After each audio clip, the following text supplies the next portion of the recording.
again, everybody. Welcome to the Backbone Podcast, where common sense still makes sense in a world that is sick and only getting sicker. And if there's something that doesn't make sense to me or shouldn't make sense to anybody else, it's the fact that ESPN host and, again, another race baiter named Stephen A. Smith is seriously considering a bid to run for president in 2028. Now, what does this say about the office of the presidency? It says that it's almost a joke now. I mean, it is a joke now. You had a guy for the past 4 years before Donald Trump who basically was shitting his pants, wearing diapers, completely incoherent. I mean, the guy just, he wasn't all there. He wasn't there at all in Joe Biden. This country literally elected, if you believe he was elected on the up and up, a man with cognitive disability. And that is a embarrassment to this country. You cannot say that the United States of America is the strongest, most powerful country in the world when we're electing people who can't complete a sentence. And we now have Donald Trump in there who, listen, let's be honest, he's compromised as shit. His presidency has been a failure. His second term has been what a lot of bad sequels are. You know, the first movie was great. The second movie is shit. Godfather 2 excluded, of course. But now the Democrats, who have nobody, and I mean nobody, who is, as of right now, who looks like anything of a contender to be president. I mean, that AOC, what she did overseas with that interview the other day or last week, that was humiliating. Humiliating to her, humiliating to Congress, that this is a sitting congresswoman who cannot answer a question. The big guy the Democrats are hoping for, Gavin Newsom, his state is he's a governor of one of the worst run states, one of the most irresponsibly run states in the union. And I dread to think that Republicans are seriously considering this J.D. Vance as a contender for president. If there is anybody not named DeSantis in the White House in 2028 or 2029, January 2029, we're fucked. I mean, you want J.D. Vance or Stephen A. Smith or Gavin Newsom in the White House? Are you out of your minds? And Stephen A. Smith sits there. This is a guy, by the way, who was left back in the third grade. Okay, so you say, listen, he had a bad year. Maybe he had a learning disability. He's a late bloomer. Okay, fine. If you know anything about the media, if you knew the ins and outs of the media, this is a guy who was a high school basketball sports writer in Maryland and in the early days in New York. And his editors literally had to rewrite his articles because they were not coherent. His comp and literature skills were a joke. And now newspapers, if you ever read a newspaper, the New York Times, the writing of the New York Times, the reading level of the New York Times, I should say, is about 7th grade. And that's considered educated. Your Daily News, New York Post, LA Times, Chicago Sun-Times, those rags, those are all like 3rd, 4th grade reading level papers. Anybody could read those. And this guy couldn't form a sentence that was coherent. He is the plant of plants. He's a black guy, check. He's moderately liberal, check. He has a big mouth and he talks fast and he uses big words, check. He can't spell those big words, check. And he believes in the script that he's given because he doesn't say things off the top of his head. He can't. He's a broadcaster. Everything that is written for him, everything that he says is on a teleprompter written by a writer. How do I know this? Because I used to be the writer that wrote for these guys years and years ago. There was a guy named Louis Aguilar. I mean, this dude should have been in the movies. He was that good looking. All the girls at Fox loved him. I used to have to write out his stories or his segments and put the big words, or according to him, the big words, and spell them out phonetically, like you would see in a dictionary, because he couldn't read. He was a pretty face. The camera liked him, and beautiful people attract viewers. Fair enough. But homeboy couldn't read a lick. And my job was to make sure that he sounded intelligent. Mission accomplished, at least for 4 years. But Stephen A. Smith did an interview with some lummox named Costa, or whatever the fuck his name is, CBS News. Here's the CBS Morning show on Sundays. Here is an excerpt of the interview, 57 seconds of Stephen A. Smith. Make no mistake about it. We wouldn't have a border crisis under my watch. Hell no. We wouldn't have this crime that exists in the streets of New York. You wouldn't hear about me saying defund the police. We ain't defunding any police. I'm calling 911 when there's a problem. I know you're calling 911 when there's a problem. I'll be damned if I'm going to have less police officers out there. There's going to be more. That's me. I would focus on a flourishing economy and making sure we did everything we could, because I believe when you have something to lose, you know how to behave. When you have something to lose, you know how to behave. If you have nothing, you have nothing to lose. And as a result, you're willing to tear down anything, even if it's America, because you feel betrayed by a country that's supposed to be looking out for you and positioning you to thrive instead of wallow in misery and suffering. So, of course, I would pay attention to the economy. I would pay attention to all of those things. Make no mistake about it. Now you notice that these are all talking points. He's not telling you what he would do because he doesn't know what he would do. He doesn't have one iota.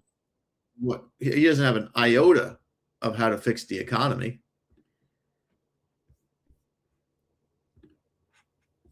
His handlers haven't talked to him about this yet. Now, this is from February 6, 2025, when the first inklings of Stephen A. Smith running for president first started to bubble.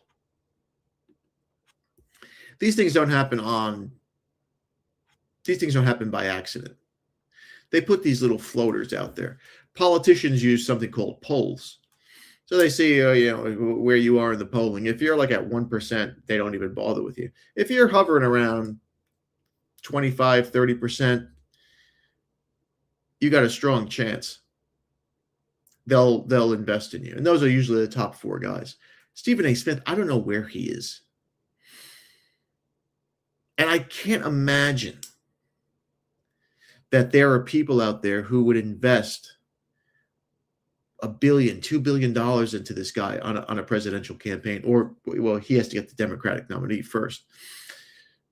And that's where it'll end. I can't imagine he would win any states.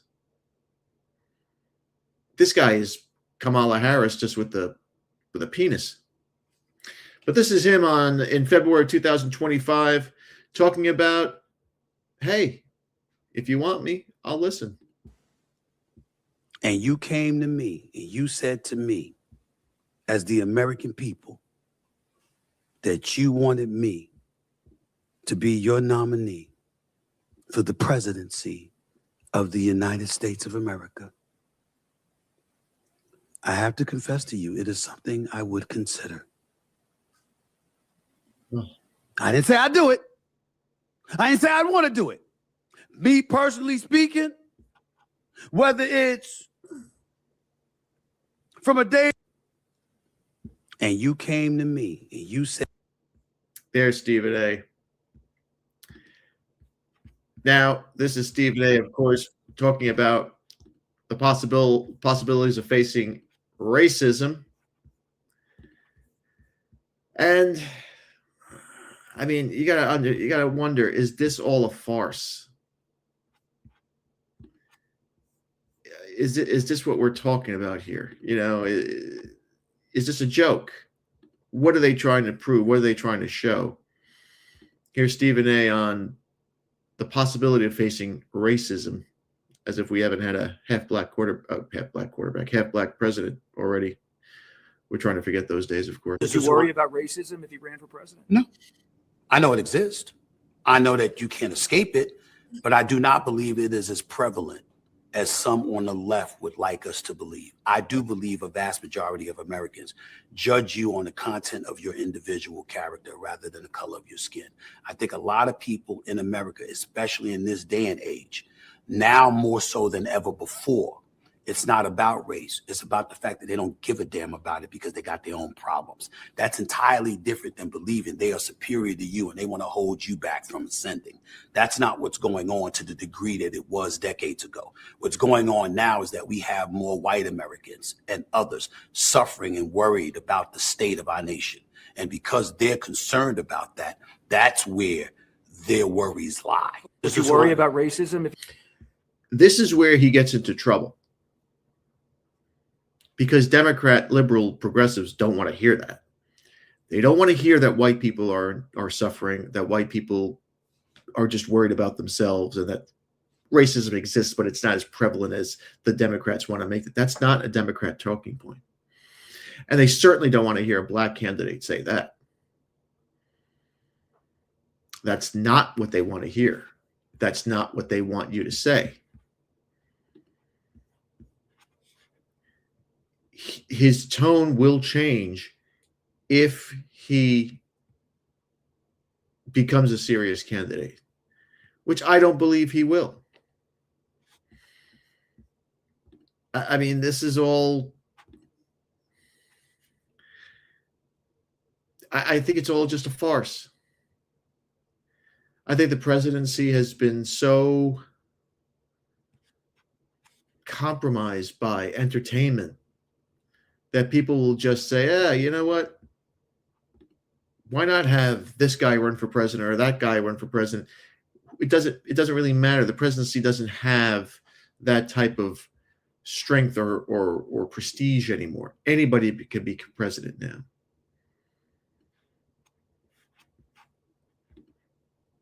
And that's a dangerous, dangerous place to be if you're a country and you're trying to get out of the horrors right now that we're seeing. Because we don't need somebody who's just going to go out there and just, blabber about talking points and, oh yeah, I'll put cops on the street. Oh yeah, I'll do this. Oh, I'll do that. That is campaigning. It doesn't mean, and it certainly doesn't prove to be the fact or the case that will hold up once he puts his hand on that Bible and is sworn in as president. These guys say what they want you to hear. So they get your vote. On January 21st, 12 o'clock in the afternoon, everything changes. Look at Donald Trump. All these Trumpers believed that he was going to deport millions and millions of these illegals and America was going to be great again. It hasn't happened. Trump has failed you. And to think that Stephen A. Smith, and I really, really, really am scared to see who the Republicans are going to take out there. Because if they put all their eggs in one basket for this J.D. Vance, you know what, just give it back to the Indians then. What's the point? You cannot, in this juncture, allow someone with zero qualifications, and I'm talking about somebody who has run a high profile business. Stephen A. Smith has not. Someone with a vision to move a country forward or a people forward. Stephen A. Smith does not have that. Someone that can work and talk to and deal with foreign affairs. Stephen A. Smith knows nothing about foreign affairs. And the world is becoming more and more globalized. And the world is becoming more and more anti-American, and they're starting to see America as just a pitiful little giant that they're getting sick of. You put a guy like Stephen A. Smith in there and he says something stupid, all of a sudden BRICS isn't just an acronym. All of a sudden they have the world currency. And if that happens, it's over. We can't ever put people like Stephen A. Smith into any sort of position of power. It'll be just like that movie Idiocracy. People will start, farming with Gatorade. We will have children in this country. I mean, our education system is already a disaster. It'll be even worse with somebody like Stephen A. Smith in there, because he will totally turn this country, if it isn't already, into a bureaucratic nightmare. So hopefully, this is just a farce, and the Democrats are not that desperate to put a celebrity in there. I mean, Republicans were incredibly desperate because they had nobody that they thought could beat Hillary Clinton 8 years ago, 9 years ago now, 10 years ago now. So they went after Donald Trump, which was nuts, but it worked. Why? Because Trump had something back then. He was going to drain the swamp. Remember that? Didn't happen, but he was going to do that. And he also did something that no politician could do, and no politician still can't do, and that was speak his mind. He blabbered about giving money to all these guys and how they sucked, and their parents, their fathers were terrible politicians, and their brothers were terrible presidents, and how this and that. People liked that back then. Now it's tired. It's just some old fat orange guy just spewing out nonsense. We can't take that chance with Stephen A. Smith because he can't do that. We have to get serious again. We have to look at what's happening in China, what's happening in Europe, what's happening in the Middle East, what could happen with a South American withdrawal of American currency, because it could happen. People are saying, oh, Brazil will never give up on the United States. Argentina will never give up on the United States. If China and Saudi Arabia and Russia and all these countries get together that have money and natural resources, they just might. Sooner or later, this all comes to an end, people. And I never thought it would come to an end in my lifetime. I still don't believe it will. But one day it will. And the final death knell will be people like Stephen A. Smith voted in as president. And there's my 2 cents. Thanks again for watching. Please like, subscribe, comment, and share. Remember, my friend, Satan is always busy. Be a man and have a backbone, because masculinity and common sense are worth standing up for. And just remember, if it ends in an ism, it's a mental disorder.